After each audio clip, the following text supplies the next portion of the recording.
আমাৰ অসম জাতীয় পৰিষদৰ দৃষ্টিভংগী একদম স্পষ্ট, একেবাৰে জোন বেলি তৰাৰ দৰে স্পষ্ট।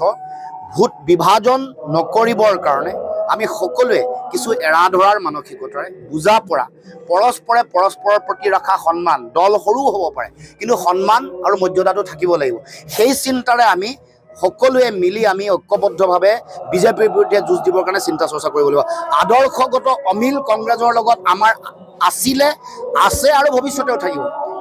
কিন্তু জাতীয় সংকট আমি যিহেতু দেখিছোঁ, অসমৰ সমাজ জীৱনৰ সংকট দেখিছোঁ, সেইকাৰণে ভোট বিভাজন ৰোধ কৰাৰ স্বাৰ্থত দেশৰ ৰাজনৈতিক প্ৰেক্ষাপট আমি অনুধাৱন কৰি বিভিন্ন নিৰ্বাচনৰ ফলাফল আমি যেতিয়া দেখিছোঁ, বিশ্লেষণ কৰি আমি উপলব্ধি কৰিছোঁ, হৃদয়ংগম কৰিছোঁ।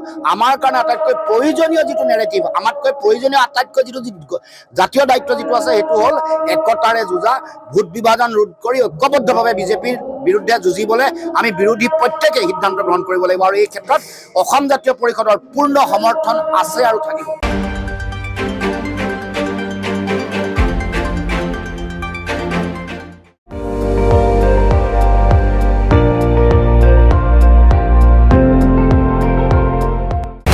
আপুনি চাই আছে ND24, সৰ্বশ্ৰেষ্ঠ নহয় সৰ্বোত্তমৰ দৌৰত।